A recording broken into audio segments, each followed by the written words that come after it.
Hello, everyone, and welcome back to a wonderful episode of the Duck Zone. We still have the same name. I don't know how that's possible, but we do. It's been a busy first quarter, half of the year, I guess. But we are heading into the NBA Finals. It has been a very fun playoff to watch, especially the semifinals, in my opinion. As a lot of you guys know, we got the Oklahoma City Thunder taking on the Indiana Pacers. We are going to see an NBA champion in one of these cities crowned for the first time ever as an NBA champion. So that's pretty cool. And I think it's the fifth straight different NBA champion, or is it seventh? I forgot now at this point. Actually, I forgot. But we've had a lot of consecutive different champions.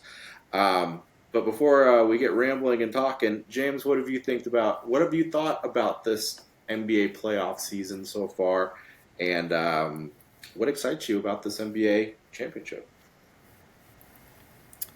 Yeah, I'll admit the first round I wasn't quite tuned into. It took until that second round for me to kind of get into it. That Knicks Celtics series I thought was a lot of fun, and by watching that and getting into that, that kind of steamrolled me into watching the Thunder, watching the T Wolves, watching the Knicks Pacers. So I'll admit didn't watch much of the first round, but I thought we've had a lot better basketball. I mean, yeah, there's still been the blowouts from time to time, but it doesn't seem like it's been as many as I think it was last playoffs was just brutal. I mean, it was just beat down after beat down, 20-point loss after 20-point loss. Whereas, you know, you tune into some of these games and it's a beat down going, but, you know, especially that Knicks Pacers series, it's like 20 points was nothing. Every time they just came back, it'd be like the fourth quarter and the Knicks are down 20 and they come back and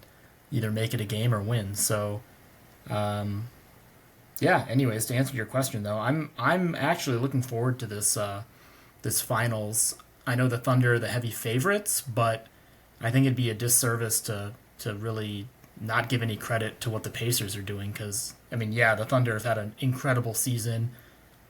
SGA's MVP, but I mean the Pacers. I mean that's back-to-back years for the Pacers making it to the Eastern Conference Finals. Obviously, they're now in the finals, but they're a good team, and Haliburton should not be slept on. Yeah. I agree with a lot of what you said, and I think this Thunder team should get a lot more credit than they've actually been given, which is incredible. 80 and 18 since the beginning of the season is historically good. They're really among the best teams that we've ever seen and should be actually talked about at that level. And even though they're heavily favored, this is an Indiana team that's been brewing now for the past 2 years, in my opinion. A lot of people forget that they made it to the NBA Cup the first time and they lost the Lakers. So they've been through these playoff things before. As you said, they lost in the Eastern Conference Finals last year, so they've been knocking on the door. Very young team, and before we get started with all our picks and everything like that, I have to say Halliburton really, I think, gained a lot from being on that Olympic team and winning that gold medal. And the joke was he did, none of the work, but he showed up and put his name on the project and got a gold medal out of it. I think he gained a lot by just watching some of these great players like LeBron James and Kevin Durant and Steph Curry, because he's really taken that extra step, especially in these past two series where they've been down stupid numbers, like 7 points with 50 seconds to go, and 8 points with a minute to go, and he's pulled out rabbits out of his hat, and it's just that never die mentality that the greats have. His floater game is also insane. That little push shot he has from like 8 to 10 feet, like right before the free throw line or free throw stripe, maybe even a little inside. I mean, just anywhere in that area, he has like that little push floater, and it just seems like it goes in every time. Yeah, One thing I want to say too, we need to give a shout out to the MVP of this. There's one MVP already crowned for this NBA Finals, and that's Paul George. This finals wouldn't be here without Paul George because Halliburton and SGA have all benefited from a Paul George trade. I mean, obviously the big one was Paul George going to the Clippers for SGA and multiple picks, which I believe led to, like I think Jalen Williams was one of those picks. I think Chet was one of those picks. Um, as for, I'm trying to think how it connected the Pacers. The Pacers it connected because they acquired um, Sabonis that sent Oh, that's George right. That's right. That's right. to Paul George went to the Thunder. yeah. So that's how it all connects. Okay. Which I Yeah, yeah. got yeah Sabonis. Yeah. yeah. Which also I want to I knew there was a connection. I knew. Yeah. yeah. Which I want to piggyback off of what you're gonna say. What you're about to say. The GMs for both of these teams deserve a ton of credit because these are two teams that are very, very well built through not only the draft, but very, very good trades. It's not like they were living and dying off of free agency to get these players. Really good drafting and really good acquisitions, some of which involve Paul George. Well, and even that Halliburton for Sabonis trade, everyone was like, "Wow, that's a good trade. That's a win for the Kings and a win for the Pacers." Yeah, I don't think people realized. I mean, Halliburton has been very highly regarded. I know Suns fans. Hindsight's 2020. You look at what Halliburton's become. Yeah, he's a superstar. But yeah, there were a ton of Suns fans who were not happy when Halliburton got passed up for Jalen Smith.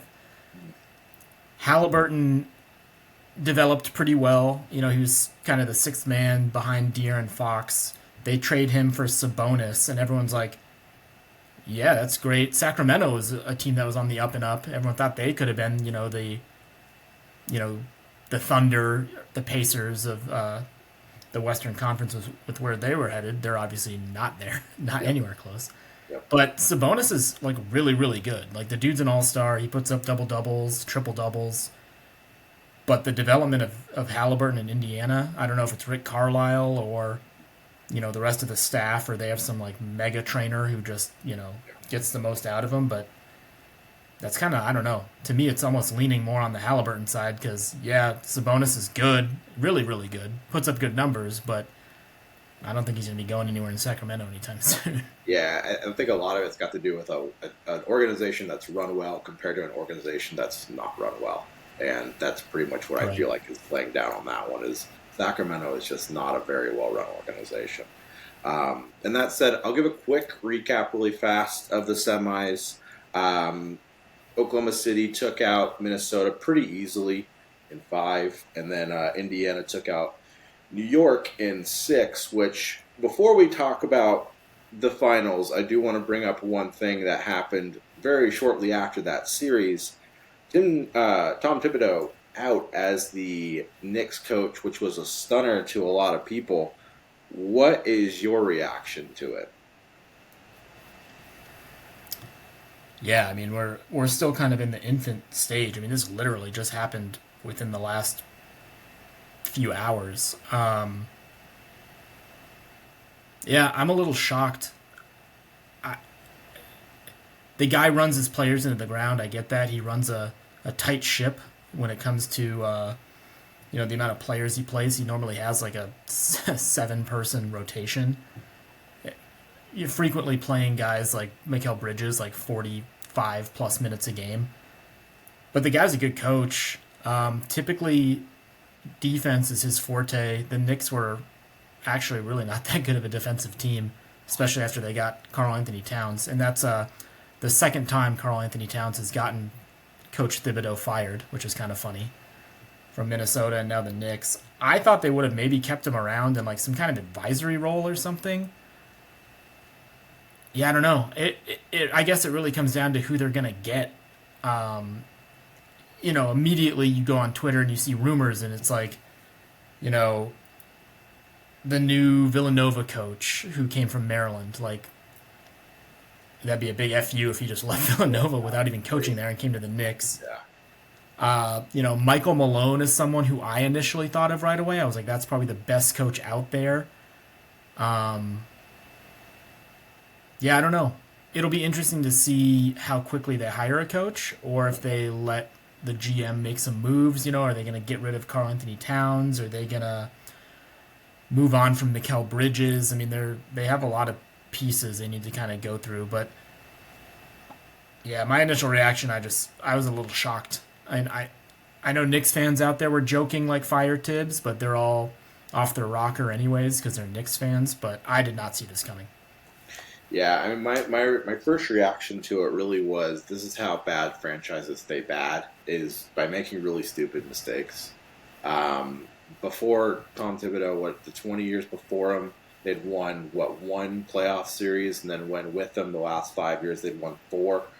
Obviously, they make it to the Eastern Conference Finals this year for the first time in 25 years. And their team on the up. I mean, my question is what was the expectation in April? Like, was everyone sitting in the office saying championship or bust? Because, given how things kind of laid out, you beat a up-and-coming Detroit team. You beat your rival Boston. I get it. It was without Tatum for most of the series. But don't get me wrong. Before Tatum got hurt, they were dominating that series. So they were playing very well against Boston and took care of Boston. And yeah, was there a little bit of a hangover effect, I think, from that going into Indiana? Yeah, but you played Indiana fairly well. What the hell? Hold on. There we go. I'll answer that in a second. They played Indiana fairly well, but what was the expectation? Was championship or bust? I mean, yeah, you said who comes next. I don't know, but I was surprised. They should have been worried more about getting kind of a Batman or maybe a Robin to Jalen Brunson. Whether you make Jalen Brunson your number one option or go get a Kevin Durant or just someone else to, take a little pressure off of Brunson. Because, I mean, there were points with the Knicks offense where it was like, who's going to score if Brunson can't get the bucket? I mean, Karl Anthony Towns, so extremely gifted, and really no one on the Pacers could stop him offensively.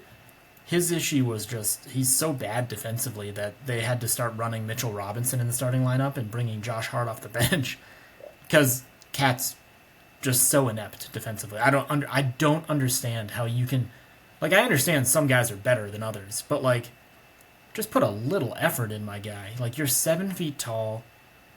You can show it on the offensive end. You've been playing basketball your whole life.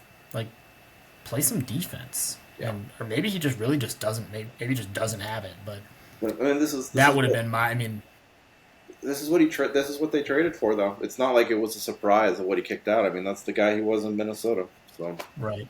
This is who he was. But we got all off season to talk about all the other teams. Let's jump into the finals now. We got a bunch of categories, and we'll pick who we think is going to lead in each categories.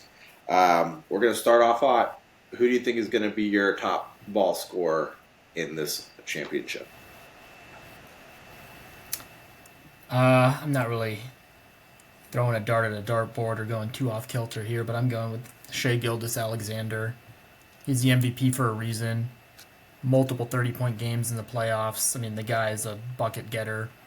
He's the free throw merchant for a reason. Whether you like him or not, whether he's flopping or, getting foul calls that maybe shouldn't be fouls. I don't know. To me, I think he's pretty crafty. Some of them I get are a little soft. You kind of shake your head and you're like, come on, man, can we have a little more of the 90s NBA where you actually have to hack someone to get a foul? But then you see slow motion replays or just replays in general. And the guy, I mean, his head fakes, his body fakes, his crossovers, I mean, he gets guys into such uncomfortable positioning that they are fouling him. So to all those naysayers out there who say that SGA is 15 points of his 30 points came from the free throw line, it's well, that's a skill. If you're getting someone to foul you, that's a skill. So I'm going SGA for points. Cool. For a lot of the reasons you said, I'm also going SGA, but I will also say I think Pascal Siakam will score a lot of points in this series as well. I wouldn't be surprised if he was the top scorer in the series, but to play it safe, I'm going SGA, Pascal Siakam, very possible. I just don't see either one of those two having bad games throughout the whole series. Um, who's going to be the top assister? I got Tyrese Haliburton. I think he's honestly the best pure point guard in the NBA, like traditional point guard, kind of that Magic Johnson, Steve Nash, Chris Paul mold. I mean, the guy, he's probably the best passer in this series. I mean, he seems to be a guaranteed like 10 assists every game. So I'm going Halliburton. Yeah, I'm going to be the same actually on this one too. Halliburton, purely for the fact that out of everyone on these rosters, he's the most consistent. He's got the best stats, and yeah, he acts as a true point guard. He's really the offense runs through him through Indiana. So yeah, for me, that one felt like an easy one. Actually, probably the easiest one on the list for me. Who's going to get the most rebounds? I'm going Isaiah Hartenstein or Hartenstein, however you pronounce it, the big German. I just think I feel like Chet is going to be out guarding Siakam or Turner on switches, and will be kind of out on the 3 point line.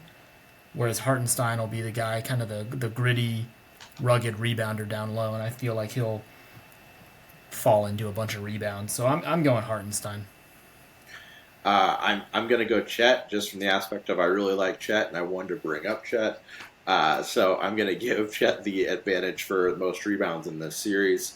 No other reason outside the fact of I wanted to at least say Chet's going to be a big impact in this series. I believe he'll average the second most amount of points in my opinion per game for the Thunder, and I really see him being a big impact player throughout this series. Talking about an X factor, who's going to be your series X factor? Yeah, so mine's Jalen Williams, pride of Phoenix, Arizona, Perry High School. Yeah, the dude has had a huge come up. No one knew who he was. He was the first player drafted out of Santa Clara since Steve Nash. Guy's an all-star this year. He takes a ton of pressure off of SGA, and you can actually sit SGA and run Jalen Williams as kind of that point forward. I mean, he can shoot, he can pass, he can rebound. He's kind of a Swiss Army knife of a player. And yeah, I think he's the X factor. I think he's someone that, if he's not having good games, I mean, I think the Thunder can kind of struggle. I mean, obviously SGA is kind of the head of the snake, but Jalen Williams I don't think is too far behind. My series, and he plays good defense. Oh yeah, good call. Yeah. My series X factor is Alex Caruso, one of the few guys on both of these teams that's actually been there before and has a ring. So he's going to know what to expect. Granted, his ring came in the bubble, so no crowd, anything like that. But he knows what the NBA Finals is all about. He can do it on the offensive side of the ball. He can do it on the defensive side of the ball. We've seen it over the last few years. He's a great, great defender, and he does all the scrappy things needed. I like Alex Caruso, and I think he's going to be the X factor in this series. The bald eagle. The one thing I will say really quick, kind of this just came to my mind, an X factor that is an odd X factor, and you can debate me on this one. Rick Carlisle could also be an X factor in this one, and I get he's the coach of the Pacers, but he's been there before in a series where they were considered definitely not the favorites when the Dallas Mavericks took down that first LeBron James team in Miami. They took down a different powerhouse. So Rick Carlisle could actually play a big impact in this series just purely being a brilliant Hall of Fame coach, in my opinion. Yeah, that's not a bad point to make. Yeah, I mean, similar teams in the aspect of going up against, the juggernaut with Dallas going up against Miami. Indiana, I feel like Indiana's getting no love, which, I don't know, I go back. As an NBA fan, I want a good series. I see why the Thunder are the heavy favorite, but like I started the show off, I don't want to disrespect Indiana because they could very well come out and just punch the Thunder right in the mouth game one, and it's like, oh, all right, Thunder actually are gonna have to work a little bit, but yeah, I mean that Mavericks team was so interesting because it was like Dirk Nowitzki and Jason Terry and everyone else. You had a really really old Jason Kidd. I think Sean Marion was on that team, but like end of his career. I think you're right. Yeah. Yeah, it was a very interesting team. Indiana's a lot younger, but I like that comparison. Yeah. That's my one concern was that was a very veteran led Dallas team, and that's like the one thing that's kind of like holding me back on it is there was a lot of veteran leadership on this team, and this Indiana team minus like Miles Turner, it's a very young team. Um, yeah. All right, moving forward. Least valuable player. I'm continuing on the trend with Andrew Nemhard here. He had, in my opinion, kind of a rough Knicks series. He never really quite got it going. He had just wasn't the player that he was all season. Kind of the off ball jump shooter to Tyrese Haliburton being the traditional point guard, but uh, I don't know. I'm sure he flushed that last series and wants to come out and make a push to have a better series. But I think that Thunder suffocating defense with whether it's SGA, Jalen Williams, or Lou Dort guarding him. I mean, they're gonna make him really work hard for his buckets. And I just think that more of the offense is run through Halliburton and Siakam. And I don't know. I just think Nemhard's gonna have another kind of rough series. Yeah, I mean it's an interesting one. My what I wrote down is I've got Miles Turner. I think Miles Turner is going to struggle with the two-headed monster of Oklahoma City. I think he's going to struggle to stay on the court with foul trouble and stuff like that. But kind of expanding it a little bit more, you have this Indiana team that throughout the playoffs, I believe you have six guys averaging double digits, with the seventh nearly also I think averaging 8 points. There's a lot of guys Turner's the easy one for me. I like him a lot. I just feel like he's going to get into trouble. But I think what's going to be Indiana's downfall is I think Siakam's going to show up. I think Halliburton's going to show up. It's the who's not going to show up between 3 and 7. And you have guys like Obi Toppin, who has averaged about like 9 points a game throughout this postseason. He could do nothing. Like he could actually do nothing. You have a guy like Thomas Bryant, who's been the backup, who's played well with his minutes. He could show up and he could do nothing. These are small things that could like add up, and like these guys have had like low moments of shine and like been good. If they just don't show up, those points that and those rebounds and those defensive stops that they make that they've been making, if they don't happen, things kind of fall apart kind of quickly. That said, because there are three technical stars on the Pacers, I am going to go with Miles Turner. So, my workaround there of a lot of different answers. Who wins game one? I'm going Thunder. I think OKC, their fan base has just been. They too have been waiting for this for a long time. I know the history of OKC only dates back to when the Supersonics moved from Seattle. But they had, right away within the first couple of years. I mean, with Durant, Harden, Westbrook, and Ibaka, they made a finals and lost to the Heat. So I think they're itching to party in OKC, and I think the Thunder get it done game one. I think they come out taking this seriously and not taking that punch from Indiana. Yeah, I think Oklahoma City wins game one. I think it's close, but I think Oklahoma City wins game one. Who wins the series? And in how many? I'm going Thunder in 6, and I know I want to pick the Thunder. I'm going 6 games because I think the Pacers. I think it goes pretty chalk to start. I think the Thunder win the first two. I think the Pacers come back and at least win game 3. Whether the Thunder can steal a game in Indiana, I guess we'll see. That's why you play the game. But yeah, I don't see it going 7. I think that Thunder team is just they're as good defensively almost as they are offensively. They might even be better defensively than they are offensively. They don't shoot a lot of threes, and they'll be up 20 on you, and it's like, whoa! It's the third quarter. They've made 6 total threes, but they're up 20. That doesn't make sense, but okay. So yeah, I got Thunder in 6. Yeah, I'm going to take the Thunder in 5. I just have this feeling that the Thunder are just going to continue to roll. And I just kind of have this feeling that the Pacers' magic is going to just hit a wall. They've had a lot of magical moments throughout this playoff run, and I just feel like it's going to come to a crashing halt. I just feel that way. I feel like the Thunder's roster and just their top guys, and the fact that, in my opinion, they have the best player on the court with SGA. It also goes back to the fact that I just have this feeling. I'm not worried about Haliburton. I'm not worried about Pascal Siakam. I'm worried about guys 3 through 7 for the Pacers. Which one of those guys? I just don't think every single one of those ones are going to show up. Somehow they're going to get shut down.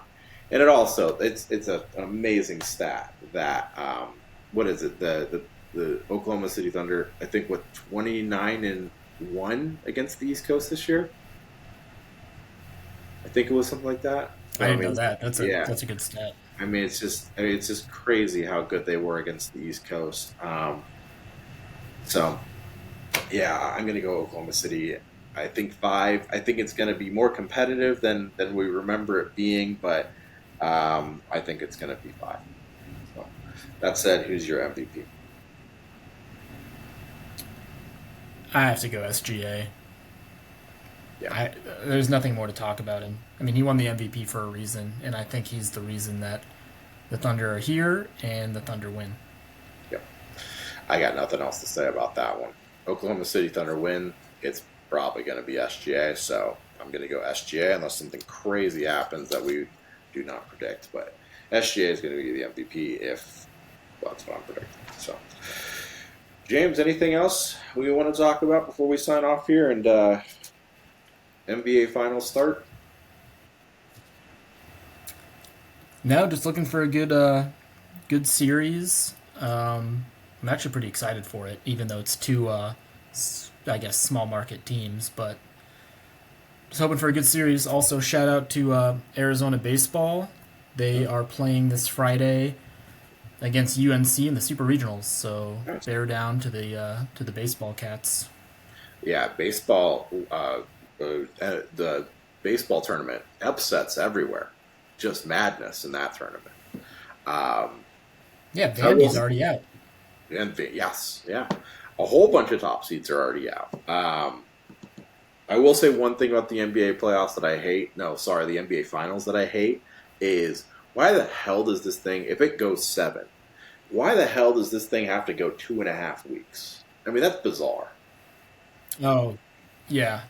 I mean, you have the conference finals going every other day. You had an Eastern Conference game, on a Tuesday, Western Conference game Wednesday. Every spaced out, you get a day off. These guys, they're getting way too many days off in the finals. It's like insanity. Yeah, I don't like it. Like insane. But that's, I just wanted to throw that in there. I don't think I have anything else to say. Finals start on Thursday. Indiana basketball. It is the mecca of the sport. We'll start talking WNBA eventually at some point. Until then, guys, have a wonderful, wonderful week. Enjoy basketball. We'll probably be back for the draft. I think that's going to be our next show, the NBA draft, and actually shortly after the finals. So that'll probably be our next show. And we'll hopefully have a new name and a rebrand at some point. Yeah, at that point. All right, guys. I'll see y'all later. Thank you so much for watching.